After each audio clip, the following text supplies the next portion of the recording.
Hello दोस्तों, मैं जय गुप्ता एक बार फिर से आप सभी का स्वागत करता हूं हमारे इस चैनल जेपी नर्सिंग गाइडर में। जैसा कि दोस्तों आप सभी को पता है कि एसजीपीजे लखनऊ 2023 का एग्ज़ाम लग चुका है और एग्ज़ाम लगने के बाद उसके तुरंत बाद रातों रात उसका रिजल्ट भी डिक्लेयर हो चुका था। और रिजल्ट डिक्लेयर होने के बाद बहुत सारे बच्चों के मन में सवाल है कि सर हमारा किस रैंक तक सिलेक्शन होगा, सर हम किस रैंक तक खुद को सेफ फील कर सकते हैं। जो कैटेगरी वाले मेरे साथी दोस्त हैं या फिर जो भी स्टूडेंट हैं उन सबके मन में भी ये सवाल चल रहा होगा कि हम किस रैंक तक खुद को सेव कर सकते हैं। तो मैं 2 से 3 दिन तक वीडियो नहीं डाला था, इसलिए ही नहीं डाली थी। थोड़ा बहुत मैं एनालिसिस कर रहा था और बहुत सारे बच्चों से मैं बातें कर रहा था कि क्या इसका प्रोस्पेक्ट रह सकता है। बहुत सारी चीज़ों को सोचते हुए और सारी चीज़ों को देखते हुए मैं कुछ एक प्रोस्पेक्ट तैयार किया और वो मैं आप सभी के सामने रख रहा हूँ दोस्तों। तो ऐसा नहीं है कि जो मैंने बता दिया वो यूनिवर्सल ट्रूथ हो जाएगा या फिर वो पत्थर की लकीर हो जाएगा, लेकिन एक जो एनालिसिस होता है और जो एक एक्सपीरियंस होता है उन दोनों को बिहाफ पे जो मैंने सोचा है वो सारी चीज़ें मैं आपके सामने रख देता हूँ दोस्तों। बाकी अगर आप चैनल पर नए हैं तो चैनल को सब्सक्राइब करना बिल्कुल भी ना भूलें। जेपी नर्सिंग गाइडर चैनल को आपको सब्सक्राइब करना है दोस्तों, क्योंकि जेपी नर्सिंग गाइडर हमेशा आपके साथ बना रहेगा। अब से जेपी नर्सिंग गाइडर हमेशा आपके साथ बना रहेगा, तो आप चैनल को सब्सक्राइब करें और हमारे चैनल को ज्वाइन करें। टेलीग्राम, व्हाट्सएप और इंस्टाग्राम की लिंक नीचे डिस्क्रिप्शन में दी हुई है। तो चलो शुरू करते हैं हम। जैसा कि दोस्तों आपको पता है यूआर की वैकेंसी कितनी थी, 362। ईडब्ल्यूएस की कितनी थी, 90। ओबीसी की कितनी थी दोस्तों, 243। Got it.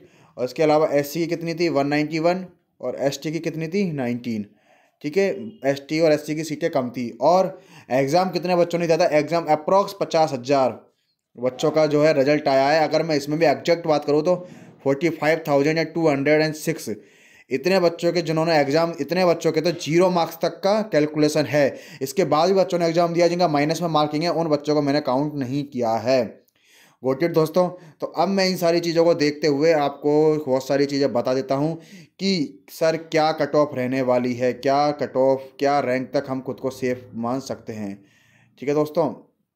तो सबसे पहले तो मैं अगर आपको बताना चाहूँ तो जैसे कि अगर मैं यूआर की कट ऑफ बताऊँ, गॉट इट दोस्तों, अगर मैं यूआर की कट ऑफ बताऊँ तो जिसके 63 प्लस, 63 भी नहीं यार, 63.36 प्लस या फिर 63.18 प्लस जिसके भी मार्क्स है ना, वो खुद को सेफ क्राइटेरिया में रख सकता है यूआर वाला। और भी अगर जैसे कि बहुत सारे बच्चों के मन में सवाल है कि सर हमारे 60% मार्क्स हैं तो क्या हम सेलेक्ट हो सकते हैं। दोस्तों वो जो 60% मार्क्स वाला भी सेलेक्ट हो सकता है, चांसेस हो सकते हैं उसके, लेकिन वो कब है, तब कोई भी जो आगे वाला स्टूडेंट है जिसने एग्ज़ाम दिया है वो इस एग्ज़ाम में अपीयर ना हो, यानी कि जब इसकी डॉक्यूमेंट वेरिफिकेशन हो उसके अंदर अगर वो अपीयर नहीं होगा तो इस बच्चे के भी चांसेस होगा। लेकिन जो अभी की जो फाइनल लिस्ट बनेगी वो सारे बच्चों को ध्यान में रखते हुए बनेगी। तो इसी बेसिस पे मैंने कट ऑफ बताया है कि 63.18 से ज़्यादा जिसके भी मार्क्स हैं यूआर कैटेगरी में, वो खुद को सेफ फील कर सकता है। और ओबीसी में 61.24 के समथिंग जिसके भी मार्क्स हैं, या फिर इसमें भी मैं और स्पेसिफाई करूं, बहुत ज़्यादा अच्छे से अगर स्पेसिफाई कर दूं तो आप मान सकते हैं कि 61.01 या फिर 61% भी। क्यों 61% भी मैं इसलिए रख रहा हूँ क्योंकि दोस्तों कुछ जो बच्चे हैं, जो यूआर के जो बच्चे हैं या फिर जो ओबीसी के जो बच्चे हैं, स्टूडेंट हैं, ओबीसी के जो स्टूडेंट हैं, वो जब यूआर की सीट को ऑक्यूपाई कर लेंगे, अगर वो यूआर की सीट को ऑक्यूपाई कर लेंगे तो ओबीसी की सीट वैकेंट रह जाएंगी। और ओबीसी की सीट अगर वैकेंट रह गई तो जो कम परसेंट है थोड़ी, वो ओबीसी वाले उनको भी लाभ मिल जाएगा दोस्तों। Got it. इसी तरह से अगर मैं ईडब्ल्यूएस वालों के लिए बात करूं, क्योंकि ये सेंट्रल लेवल का एग्जाम है और सेंट्रल लेवल पे ईडब्ल्यूएस वाले बच्चे भी बहुत कम देखने को मिलेंगे, और इसी हिसाब से सीट अगर देखें तो ईडब्ल्यूएस की सीट अपने पास 90 थी। तो अगर दोस्तों मैं अगर बात करूं मोटा मोटा 57% प्लस, 57% से ज़्यादा जिसके भी मार्क्स हैं ईडब्ल्यूएस में, वो अपने आप को सिक्योर रख सकता है ईडब्ल्यूएस में। बाकी अगर अपन बात करें एससी और एसटी की बात करें, ठीक है, एससी 191 है सीट और एसटी की 19 सीट है। भले एसटी की सीट 19 हो, लेकिन अगर जिन बच्चों ने ओबीसी या ईडब्ल्यूएस वालों ने अगर यूआर की सीट ऑक्यूपाई कर ली तो ओबीसी और क्या कहते हैं ईडब्ल्यूएस की सीट वैकेंट रहेंगी और उन पे ओबीसी और ईडब्ल्यूएस वाले ही लोग अपने आप को ऑक्यूपाई कर पाएंगे। तो इसी बेसिस पे एससी और एसटी के लिए क्राइटेरिया बढ़ जाता है इसी बेसिस पे। तो एससी के लिए अगर मैं बोलूँ तो, सॉरी दोस्तों, अगर मैं एससी के लिए बोलूँ तो एससी के लिए वही 56% प्लस, 56 से ज़्यादा जिसके भी मार्क्स आ रहे हैं, मतलब परसेंटेज आ रही है, जिन्होंने रिजल्ट देखा हुआ, रिजल्ट डिक्लेयर हो चुका, 56% से ज़्यादा जिसके भी मार्क्स आ रहे हैं एससी में, वो खुद को सिक्योर रख सकता है। और एसटी भी 55-56 के समथिंग ही अपने आप को सिक्योर रखेगा।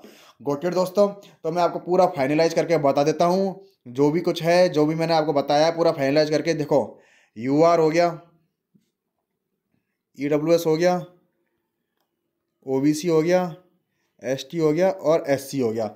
अगर मैं यूआर की बात करूं तो 63.18 प्लस, इस परसेंट प्लस से जितना भी जो आएगा वो अपने आप को सिक्योर रखे। ईडब्ल्यूएस में 57% प्लस जो आएगा वो अपने आप को सिक्योर रखे। इसमें अगर 61% प्लस जो आएगा वो अपने आप को सिक्योर रखे। एसटी में 55% प्लस जो आएगा वो सिक्योर रखे। और एससी में 56% प्लस जो आएगा दोस्तों वो अपने आप को सिक्योर रखे। ये जो मोटा मोटा क्राइटेरिया जो मैंने निकाला था उस बेसिस पे मैंने आपको बता दिया है पूरा। आपने रैंक देखी होगी, आपने अपनी परसेंटेज देखी होगी, उस बेसिस पे आप अपना एवोल्यूशन कर लीजिए दोस्तों। बाकी अगर आप चैनल पर नए हैं तो चैनल को सब्सक्राइब करें और जेपी नर्सिंग गाइडर के साथ बने रहें। धन्यवाद दोस्तों।